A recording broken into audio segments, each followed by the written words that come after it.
அன்னைக்கு ஒரு விழா எடுக்கின்ற சமயத்தில் பிள்ளைகளாகிய நமக்கெல்லாம் ஒரு சந்தோஷம். எப்பொழுதெல்லாம் அன்னைக்கு என்று சொல்லி ஒரு நிகழ்வு நடக்கின்றதோ அப்பொழுது அன்னையை விட இரட்டிப்பு சந்தோஷத்தை அடைபவனும் அல்லது பெறுகின்றவர்களும் யார் என்றால் அவருடைய பிள்ளைகள் தான். இன்றைக்கு சந்தோஷம். இன்றைக்கு அன்னை விழாவை கொண்டாடுகின்ற சமயத்தில் ஒரு சிறிய வரலாற்று பதிவை பகிர்ந்து கொள்வதற்கு கோவை மலை மாவட்டத்தில் காப்பூர் பங்கு உங்களுக்கு தெரியும். என்னுடைய தாய் பங்கு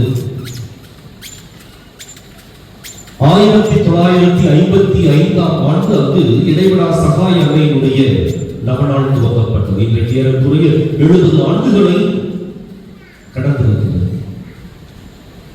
அந்த காப்பூர் சர்ச்சுக்கு வருவாங்க, ஆலயத்துக்கு வருகிறவர்கள் அதை ஒரு அன்னையின் ஆலயமாகவே மாற்றியிருந்தார்கள். அது கிறிஸ்து அரசர் ஆலயம். ஆனால் அங்கு கிறிஸ்து அரசருடைய பிரசன்னத்தை அனுபவித்தவர்கள் உண்டு. அதை விட அதிகமாக மாற்று மதத்தினரும் வேற்று சமயத்தினரும் அன்னையினுடைய அன்பை அதிகமாய் அனுபவித்திருக்கின்றார்கள். எனவேதான் ஒவ்வொரு புதன்கிழமையும் வந்து 3 திருப்பலிகள் நடைபெறும். எல்லா திருப்பலிகளிலும் கூட்டம் இருக்கும். ஒருவேளை இப்பொழுது அது அந்த நவநாள் கொஞ்சம் அருகியும் குறுகியும் இருக்கும். எனவே இடைவிடா சகாய அன்னை இன்றல்ல, நாம் பிறந்தது முதல் அந்த அன்னையினுடைய நவநாளும் அந்த அன்னைக்காக ஒப்புக் கொடுக்கப்படுகின்ற திருப்பலிகளிலும் கலந்து கொள்வது. எனவே இன்றைக்கு இந்த விழாவில் சிறப்பாக அன்னையினுடைய அந்த செய்தியை பகிர்ந்து கொள்வதில் மகிழ்ச்சி அடைகின்றேன். இன்னைக்கு உலகத்தில் இருக்கிற கோயில்கள்ல அதிகமாக கூட்டம் எங்க கூடுது அப்படின்னா அன்னைக்குரிய ஆலயங்கள்ல தான். அது வேளாங்கண்ணி ஆரோக்கிய தாயாக இருக்கட்டும், லூர்து மாதாவாக இருக்கட்டும், அல்லது பாத்திமா அன்னையாக இருக்கட்டும், சலேத்து மாதாவாக இருக்கட்டும், இப்படி உலகத்துல அன்னைக்கு இருக்கின்ற ஆலயங்கள் கூடுகின்ற கூட்டம் ஏராளம். காரணம் என்ன அப்படின்னா அது ஒரு வித்தியாசமான ஒரு அனுபவம். அம்மா அப்படிங்கிற அந்த ஒற்றை வார்த்தைக்குள் ஒட்டுமொத்த மனித சமூகமும் தன்னை இழந்து போய் விடுகிறது, தன்னை அர்ப்பணித்து விடுகிறது. அங்க சாதி இல்ல, மதம் இல்ல, மொழி இல்ல, அல்லது எந்த விதமான வித்தியாசமும் இல்லை. வேளாங்கண்ணி திருத்தலத்துக்கு போனோம் அப்படின்னா அங்கு எப்படி கிறிஸ்தவ சமூகத்தினுடைய கூட்டம் ஒரு பக்கம் அப்படின்னா அதற்கு இணையாகவும் அதே போல எண்ணிக்கையிலும் நம்முடைய நம்முடைய இந்து சமய சகோதரர்களும் சரி, அதை விட மேலாக நம்முடைய இஸ்லாம் சமய சகோதரர்கள் கூடுவது அப்படின்னா அந்த இடத்தில் அம்மா என்ற வார்த்தைக்குள்ளாக சாதியையும் மொழியையும் மதத்தையும் இனத்தையும் கடந்த ஒரு உணர்வு அடங்கி கிடக்கிறது. அதான் இன்றைக்கு நாம் உற்று நோக்க வேண்டியது. சகாய அன்னையுடைய விழாவை கொண்டாங்க. இடைவிடா சகாயம் அவர் லேடி ஆஃப் பர்பெச்சுவல்.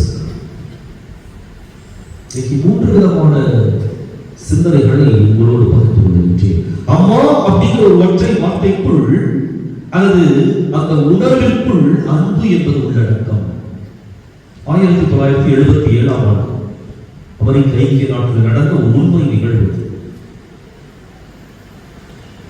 ஒரு தாய் மெரீனா, அவருடைய குழந்தை டயானி, அந்த தாய்க்கு 4 குழந்தைகள். அந்த வருஷம் கிறிஸ்துமஸ் வருது. வழக்கமாக கிறிஸ்துமஸ் வந்தால் பரிசு பொருட்களை பரிமாறிக் கொள்வார்கள். குறிப்பாக தாய் மகள்களுக்கும் மகள்கள் தாய்க்கும் பரிமாறிக் கொள்வார்கள். அது அவருடைய வழக்கமும் பழக்கம். அதே போல அந்த வருடமும் கிறிஸ்துமஸ் வருகின்றது. சரி, 4 பெண் குழந்தைகள் 3 பேரையும் வீட்டில் விட்டுட்டு கடைக்குட்டி அந்த டயானியை அழைத்துக் கொண்டு மரீனா ஒரு கடைக்கு செல்கின்றார். அது ஒரு பொம்மை கடை. 4 வயசு தான் அந்த குழந்தைக்கு. அப்போ சொல்றாங்க, நீ வேண்டியதை அல்லது விரும்பியதை எடுத்துக்கொள்ள. அப்ப அந்த குழந்தை போய் சுத்தி பார்க்குது, ஒவ்வொரு இடமா சுத்தி பார்க்குது. என்ன நடந்தது என்று தெரியவில்லை. ஒரு 5 நிமிடத்தில் அம்மா என்று சொல்லி அந்த குழந்தை வீரிட்டு அழுது கொண்டு கீழே விழுகின்றது. ஓடோடி வந்து அவள் பார்க்கின்றால் ரத்த வெள்ளத்தில் பின்மண்டையில் அடிபட்டு அந்த குழந்தை கோமா ஸ்டேஜுக்கு போயிடுச்சு. அந்த தாய்க்கு என்ன பண்றதுன்னு தெரியல. என்ன நடந்தது அப்படின்னா, ஏறக்குறைய ஒரு 10 வயது சிறுவன் அவனும் அந்த கடைக்கு வந்திருக்கின்றான். அங்கு ஒரு கிரிக்கெட் மட்டை வைத்திருக்கின்றார்கள். அதை எடுத்து அவன் வீசி பார்த்திருக்கின்றான். அவன் வீசிய வீச்சு அந்த குழந்தையுடைய பின்மண்டையில் பட்டிருக்கிறது. அது மண்டை உடைந்து ரத்தம் வெளியேறி கொண்டிருக்கிறது. என்ன செய்வது தெரியல. சுயநிலை மற்ற நிலையில அழுகின்றான். யாராவது இருக்கின்றீர்களா? யாராவது இருக்கின்றீர்களா? என்னுடைய குழந்தையை காப்பாற்ற மாட்டீங்களா? கத்தரா கதரா. யாரும் வரவில்லை. இவளை எடுத்துக்கொண்டு மருத்துவமனை போடுகிறார். மருத்துவமனையில் இருக்கிற மருத்துவர்கள் எல்லாம் வராங்க, பார்க்கறாங்க. சின்ன குழந்தை 4 வயசு. என்ன பண்றதுன்னு தெரியல, என்ன நடந்துச்சுன்னு தெரியல. பரிசோதித்து பார்க்கின்றார்கள், பல மருந்துகளை கொடுத்து பார்க்கின்றார்கள், ஊசிகளை போடுகின்றார்கள். ஒன்றும் வேலைக்காகல. ஐசியூக்குள்ள கொண்டு வைக்கிறாங்க. ஏறக்குறைய சமம் போல அந்த குழந்தை படுத்து கிடக்கின்றது. ரத்தம் வடிவதை நிறுத்தி விட்டார்கள். ஆனால் அந்த குழந்தைக்கு நினைவு திரும்பவில்லை. 1 நாள் அல்ல, 2 நாள் அல்ல, 1 மாதம் அல்ல, ஏறக்குறைய 18 மாதங்கள் அந்த குழந்தை அதே கோமா ஸ்டேஜில் அந்த மருத்துவமனையிலே படுத்து கிடக்கின்றது.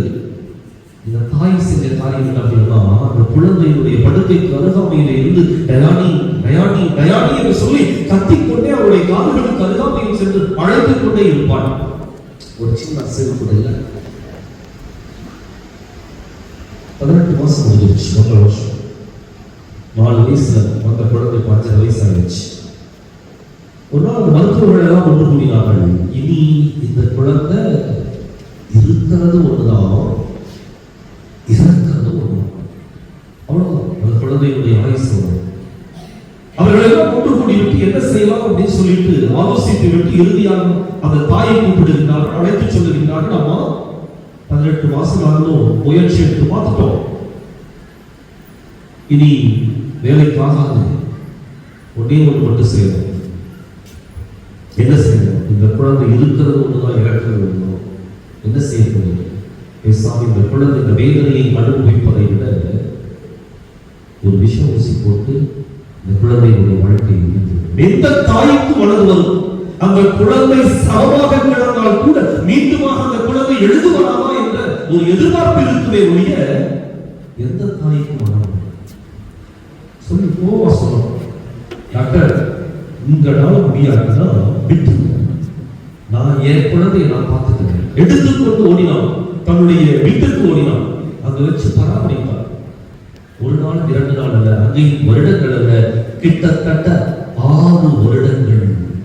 கிட்டத்தட்ட 6 வருடம் இந்த குழந்தை இந்த நிமிடம் கண்ண முடிக்காதா, அடுத்த நிமிடம் கண்ண முடிக்காதா, இது கொஞ்ச நேரத்துல கண்ண முடிக்காதா, ஒரு சின்ன அசைவை ஏற்படுத்திட்டு அம்மான்னு சொல்லி கூப்பிடாதா என்ற ஒரு எதிர்பார்ப்போடு அந்த குழந்தைக்கு அருகாமையிலேயே படுத்து கிடக்கின்றால் திரவ வழியாக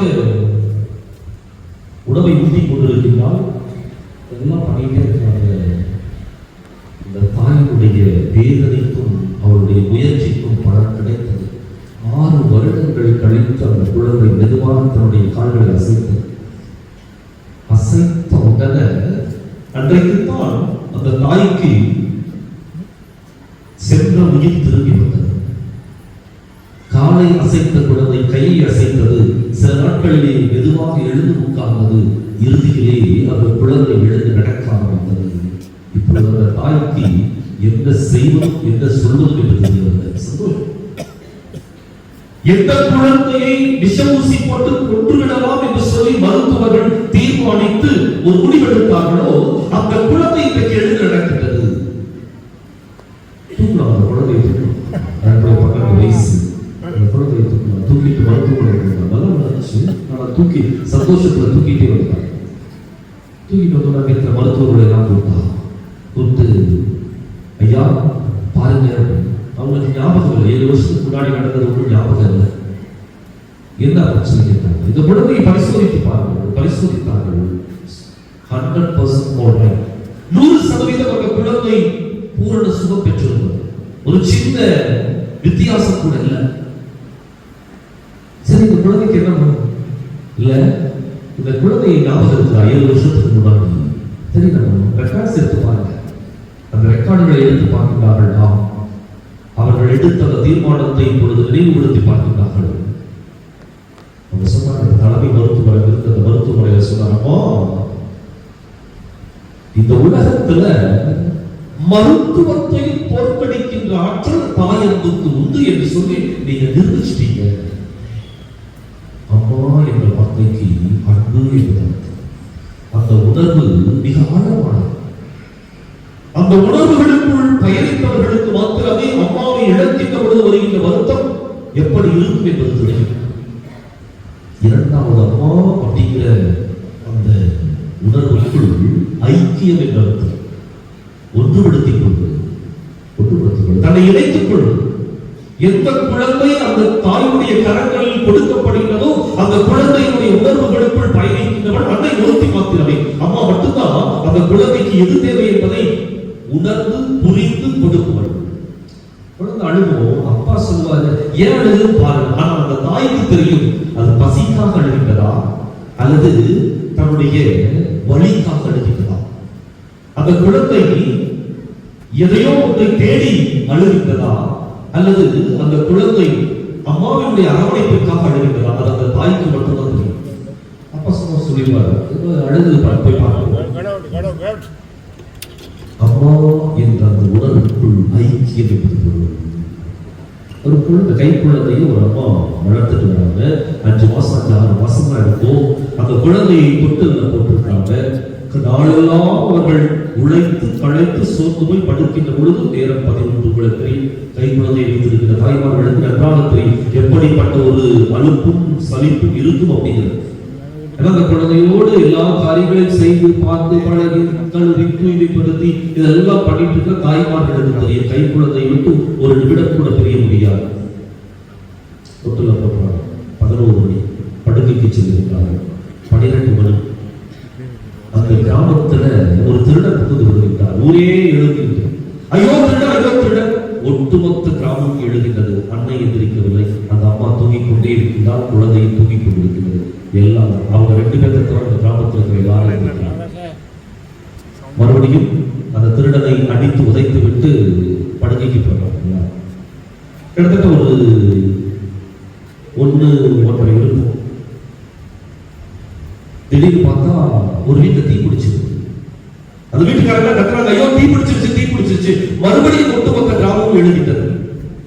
எதிர்த்து ஓடி போய் தண்ணியெல்லாம் ஊற்றி அணைச்சிட்டு வந்து எல்லாரும் படுக்கிறாங்க. இந்த 2 பேர் மட்டும் தூங்கிட்டு. மறுபடியும் ஒரு 3 மணி இருக்கும். இடி இடிக்கின்றது. பயங்கரமான மழை. மறுபடியும் ஒட்டுமொத்த கிராமம் எழுந்து கொண்டு ஐயோ இடி தலைமையில விழுந்துருமோ என்று சொல்லி பயத்திலே அமர்ந்து கொண்டிருக்கிறது. இந்த 2 பேர் மட்டும் தூங்கிட்டே இருக்கிறாங்க. ரொம்ப சனிப்போட தூங்குவாங்க.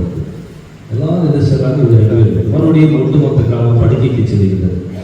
ஏறக்குறைய மணி 3:45 இருக்கும். பாருங்க, அந்த குழந்தை அப்படின்னு சொல்லி சின்னதா ஒரு என்னது சிறுங்கள், ஒரு சின்ன சிறுங்கள், அவ்வளவுதான், ஒரு சின்ன சிறுங்கள் அப்படின்னு சொல்லிட்டு ஒரு சின்ன சிறுங்கள். அந்த சிறுங்களை கேட்டவுடன் அந்த ஊருக்குள் புகுந்த திருடனுக்காக எழுந்திருக்காத அந்த தாய், தீப்பிடித்து எழுந்திருக்காத அந்த தாய், இடியை கண்டு எழுந்திருக்காத அந்த தாய், அந்த குழந்தையினுடைய சிறுங்கள் பட்டென்று எழுந்திருக்கிறார். ஒரே ஒரு சின்ன சிறுங்கள். காரணம், அந்த தாயினுடைய உணர்வுகளுக்குள் 24 மணி நேரம் குழந்தையினுடைய எண்ணம் அலைபாய்ந்து கொண்டே இருக்கிறது. என்னுடைய குழந்தை தூங்குதா இல்லையா? இவன் தூங்கிட்டு இருக்கா. அந்த தூக்கத்தில் கூட அந்த குழந்தையினுடைய நினைவுகள் அந்த தாய்க்குள் ஐக்கியமாக உணர்வோடு ஐக்கியப்பட்டவர்களும் என்னை மரியாள் அன்பிற்கும் ஐக்கியத்திற்கும் மிகச்சிறந்த அந்த அம்மாவினுடைய அன்பு இந்த உலகம் முழுவதற்கும் இருக்கிறது. அப்படிங்கிறதா இன்றைக்கு அன்னையினுடைய ஆலயங்களில் நடைபெறுகின்ற புதுமைகளும் அற்புதங்களும் சிறப்பாக எடுத்து கூறிக்கொண்டிருக்கின்றன. வேளாங்கண்ணி திருத்தலத்தில் நடைபெற அற்புத அவசியம் இல்லை. லூர்தடையுடைய திருத்தலத்தில் நடைபெற்றுக் கொண்டிருக்கின்ற குணமளிக்கின்ற வழிபாட்டில் நடைபெறுகின்ற நோயாளிகள் சுகம் பெறுவது எத்தனை எத்தனை அந்த அற்புதம், அந்த அன்னையுடைய அன்பு, அந்த அன்னையுடைய ஐக்கியப்படுத்திக். மூன்றாவது என்ன, தன் மானத்தை இழந்து, தன்மானத்தை இழந்து, தன்னுடைய மானத்தை இழந்து தன்னுடைய குழந்தையின் மானத்தை காக்க வளர்ந்து. ஒரு நோய் அன்னை தெரேசா கேள்விப்பட்டிருக்கிறது. கொல்கத்தா மாநகரில் அவருடைய பழக்கம் என்ன அப்படின்னா, ஒவ்வொரு நாளும் சென்று ஏதாவது பிச்சை எடுத்துக் கொண்டு வந்துதான் அந்த அனாதை குழந்தைகளுக்கும் தொழுநோயாளர்களுக்கும் தொடக்க காலத்தில் கொடுத்துக் கொண்டிருந்தார்கள். இப்பொழுது கூட பல இடங்களிலே அப்படித்தான் அவருடைய வழக்கம். அப்போ இந்த கொல்கத்தா மாநகர வீதிகளிலே ஒரு நோய் செல்கிறார். அங்க ஒரு பேக்கரி கடை, மிகப்பெரிய ஒரு பேக்கரி.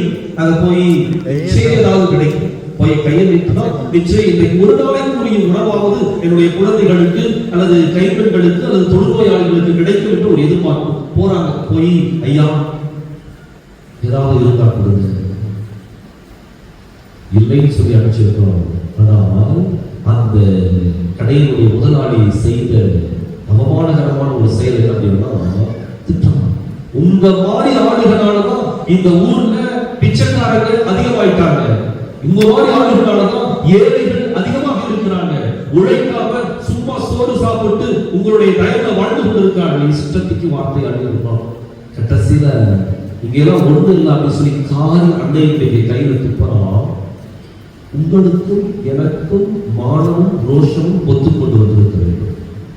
என்ன சொல்லுவோம், கொடுக்கிறத கொடு, இல்லைன்னா இல்லைன்னு சொல்லு. இந்த காரி துப்புற வேலையெல்லாம் வச்சிருக்காங்க.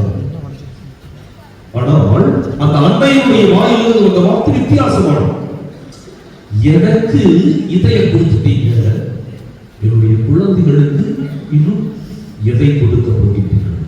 அம்மா என்பவள் தன் மானத்தை இழந்து மானத்தை, தன்னுடைய குழந்தைகளுடைய மானத்தை காப்பவள். ஆனால் ஒரு திருமணம் அருமையாக, ஐயோ அந்த குடும்பத்தினர் அவமானத்தை சந்திக்க இருக்கின்றார்களே, என்ன நடக்கப் போகின்றதோ, அவருடைய வாழ்க்கையில இனி தலைதூக்காமல் அப்படியே வெட்டக்கேடான ஒரு காரியத்திற்குள்ளாக சென்று விடுவார்களோ. ஒரு திருமணம் விட்டார்கள் தெரியாது, மானத்தை காக்கின்றவர்கள், மானத்தை காக்கின்றவர்கள். அப்படிப்பட்ட அம்மா தான் இந்த சகாயத்தாய், சகாயத்தாய். அணுகி வருகின்ற, அண்டி வருகின்ற ஒவ்வொருவரையும் சாதி மதம் பார்க்கறது இல்லை, எந்த விதமான வித்தியாசம் பார்க்கறது இல்லை. தன்னுடைய பிள்ளை, தன்னுடைய குழந்தை, தன்னுடைய மகன், தன்னுடைய மகள் என்ற அந்த ஒற்றை உணர்வோடு பார்க்கின்றவர்கள். ஒருவேளை நம்முடைய குடும்பங்களில் கூட சில வித்தியாசங்கள் இருக்கிறது, அம்மா கிட்ட சின்ன சின்ன வித்தியாசங்களா இருக்கு. ஆனால் இந்த தாய் கிட்ட அந்த வித்தியாசம் கூட எல்லாரையும் தன்னுடைய குழந்தைகளாக ஏற்று அவர்களுக்கு வேண்டியதை கொடுப்பவர்கள். இன்னைக்கு ஜெபிப்போம். எப்படி ஜெபிப்போம் தெரியுமா? அதிலே ஒரு உண்மை நிகழ்வு இருக்கிறது. லூர்து மாதா திருத்தலத்துக்கு ஒரு அம்மா தன்னுடைய குழந்தையை கூட்டிட்டு போறாங்க. எத்தனை வயசுனா 7 வயசு. அவனுக்கு என்ன அப்படின்னா ஒரு பக்கம் பக்கமா கையும் காலும் வராது, நடக்க முடியாது. அந்த குழந்தையை கூட்டிட்டு இது நடந்த உண்மைகள், அந்த திருத்தலத்தில் நடந்த உண்மைகள். அந்த குழந்தையை கைத்தாங்க அப்படியே தாங்கி 7 வயசு குழந்தை எப்படி தூக்குறது, இருந்தாலும் கஷ்டப்பட்டு கைத்தாங்க. ஒரு சிறிய ஒரு குன்றின் மேல் அமைந்த ஒரு திருத்தலம் தான் லூர்தனை திருத்தலம். அப்ப அதுல தாங்கி பிடிச்சுக்கிட்டு அப்படியே மேல கூட்டிட்டு போறாங்க. மேல கூட்டிட்டு போகும்போது வழியில சொல்லிட்டு போறாங்க, இன்னைக்கு போய் ஒழுங்கா இருக்கணும், பூசையில நற்கருணை ஆராதனை ஒழுங்கா இருக்கணும், பக்தியா இருக்கணும், இதெல்லாம் சொல்லியிருக்கீங்க. போகும்போதே சொல்லி அனுப்பிச்சு முன்னாடி போய் உட்காந்து பேசிட்டேன்னா ஃபாதர் பாப்பாரு, பெரியவங்க பாப்பாங்க அப்படின்னு இதே மாதிரி சொல்லி கூட்டிட்டு போறாங்க. அதுல ஒன்ன சொன்னாங்க என்ன அப்படின்னா, நீ பக்தியோட அந்த அம்மா கிட்ட கேட்டீங்கன்னா அந்த அம்மாவுடைய மகன் தான் இயேசு தட்டாம கொடுத்துருவாங்க. இதான் அவருடைய மனசுக்குள்ள அவருடைய புத்திக்குள்ள அவங்க சொன்ன ஒரு அழுத்தமான செய்தி பதிவாயிடுச்சு. 7 வயசு பையன் கூட நல்லா பதிவாயிடுச்சு. ஒவ்வொரு சனிக்கிழமையும் மிக சிறப்பான ஒரு வழிபாடு நடைபெறும். அந்த வழிபாட்டின் பொழுது நற்கருணை ஆண்டவரை எடுத்துக்கொண்டு பவனியாக நோயாளிகள் இருக்கின்ற பகுதிக்குள்ளாக, இன்னும் மக்கள் இருக்கின்ற பகுதிகளுக்குள்ளாக வருவாங்க. அப்பொழுது அந்த அருட்தந்தை நற்கருணை சுமந்து கொண்டு வந்து கொண்டிருக்கிறார். இவர் முட்டிகள் போட முடியல, இருந்தாலும் அப்படியே உட்கார்ந்துருக்கிறான். அவங்க அம்மா முட்டிகள் போட்டிருக்கிறாங்க. அப்போ பக்கத்துல வந்த உடனே பார்க்கறாங்க, அந்த நற்கருணை ஆண்டவர் பார்க்க ஒத்து பார்க்கறாங்க. பார்த்துட்டு அவன் சொன்ன ஒரு சின்ன வித்தியாசம் என்ன சொல்ல முடியுமா, இயேசுவே இன்னைக்கு மட்டும் எனக்கு சுகம் கொடுக்காட்டினா நான் உங்க அம்மா கிட்ட சொல்லி கொடுத்துருவேன். எவ்வளவு ஒரு ஆழமான விசுவாசம். 7 வயசு குழந்தைக்கு அவங்க அம்மா சொல்லி கொடுத்தது எப்படி ஒரு வித்தியாசமான உணர்வோடு சேர்ந்து இதே வார்த்தையை சொல்லியிருக்காங்க. இந்த வார்த்தை அந்த குருவானவருடைய காதுகளில் விழுகின்றது. இன்னைக்கு மட்டும் நீ எனக்கு சுகம் கொடுக்காட்டினா உங்க அம்மா கிட்ட நான் சொல்லி கொடுத்துருந்தேன். வித்தியாசமாயிட்டு உடனடியாக அந்த குருவானவர் மீண்டும் வருகிறார். அந்த சிறுவனை தேடி வருகிறார். அவங்ககிட்ட அந்த அவனுடைய தலையில அந்த நற்கருணை கதிர்பாத்திரத்தை வச்சு ஜெபிச்சுட்டு போனார். எல்லாம் முடிவடைகிறது. முடிவடைந்த பாடல் அதிசயம் நடந்தது. எந்த அம்மா கிட்ட சொல்லி கொடுத்துருவன் இயேசுவார் பயமுறுத்தினாலோ அந்த சிறுவன் எப்படி கைத்தாங்களாக அந்த மலை மீது ஏறினானோ இப்பொழுது யாருடைய உதவியுமின்றி ஓடோடி வந்தான். நடந்த ஒரு அற்புதமான ஒரு நிகழ்வு, உண்மை நிகழ்வு. அம்மாவிடம் செல்லுகின்றவர்கள் நிச்சயம் கைவிடப்பட மாட்டார்கள். இன்றைக்கு நாம் எப்படிப்பட்ட நம்பிக்கையோடு உணர்வோடு வருகின்றோம்.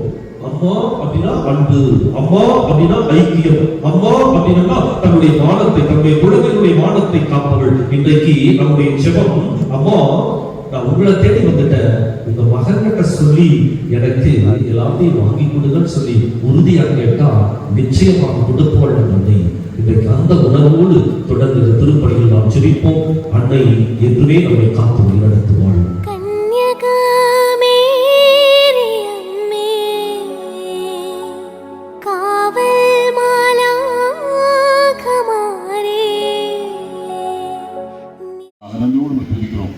இந்த அன்னையின் பிள்ளைகளாக எங்களை நாங்கள் வேண்டுகின்ற வேண்டுதல்களை விண்ணப்பங்களை எல்லாம் ஏற்றுக்கொண்டு எங்கள் ஒவ்வொருவரையும் ஒவ்வொரு நாளும் பாதுகாக்கின்ற பாதுகாவலியாக தந்திருக்கின்றே அதற்காக நன்றி செலுத்துகிறோம்.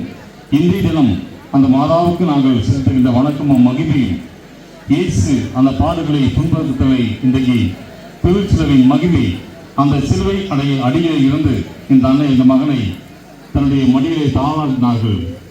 அதே போல பிள்ளைகளாக எங்களையும் எங்களுடைய குறைகளையும் கேட்பதற்காக எங்களுக்கு உமது அன்னையை எங்களுக்கு தந்தையாக தந்த இயேசுவே, இது அன்னையின் வழியாக நாங்கள் ஒப்புக் கொடுக்கின்ற ஜெபங்களை விண்ணப்பங்களை இந்த அன்னையின் வழியாக எங்களுக்கு தந்து ஆசீர்வதிக்கிறார்கள். இது இந்த தீர்ப்பவனிலே பங்கு பெறுகின்ற ஒவ்வொருவரையும் இந்த தீர்ப்பவனிக்காக உடன் உழைப்பை தந்தவர்களும் பொருள் உதவி மேலும் மேலான ஜெபங்களை எல்லாம் ஒப்புக் கொடுத்த வேண்டுகின்ற இவருடைய வேண்டுதல்களையும் விண்ணப்பங்களையும் அன்னையின் வழியாக உங்களுடைய பாதத்தில் ஒப்புக் கொடுக்கிறோம். இந்த ஜெபத்தை ஆண்டவரும் அன்பு திருமகனுமாகிய இயேசு கிறிஸ்துவின் அற்புத நாமத்தில் அன்னையுடைய பரிந்துரையிலே இந்த ஜெபத்தை ஒப்புக் கொடுக்கிறோம். நல்ல பிதாவே, ஆமென். இல்லாமல் இறைவன் தந்தை மகன் தூய ஆவி என்ற திருப்பெயரையும் நம் அனைவரையும் நிறைவாக ஆசீர்வதிப்பாராக. ஆமென்.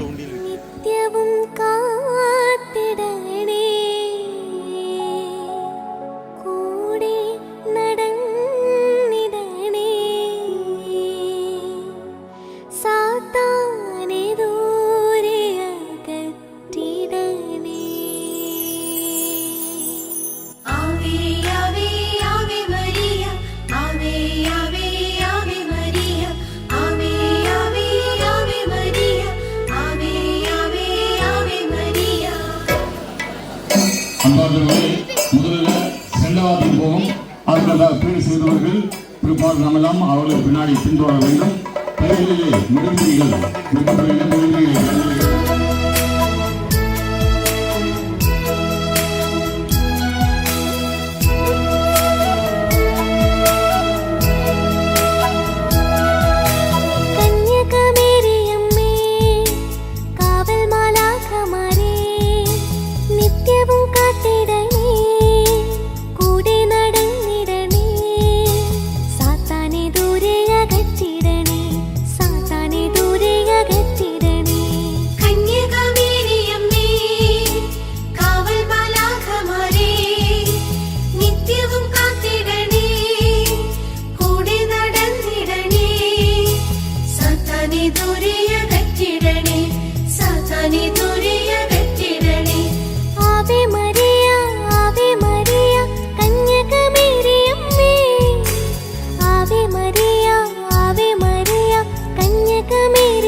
സത്യം സാത്താന്റെ തന്ത്രങ്ങളെല്ലാം തകർക്കാൻ നിന്നോളമാരു ശക്ത നന്മ നിറഞ്ഞവളെന്നു മാലാഖ ചൊല്ലിയതിത്ര സത്യം സാത്താന്റെ തന്ത്രങ്ങളെല്ലാം തകർക്കാൻ നിന്നോളമാരു ശക്ത ആവേ ആവേ ആവേ മരിയ ആവേ ആവേ ആവേ മരിയ ആവേ ആവേ ആവേ മരിയ ആവേ ആവേ ആവേ മരിയ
ദുരിയ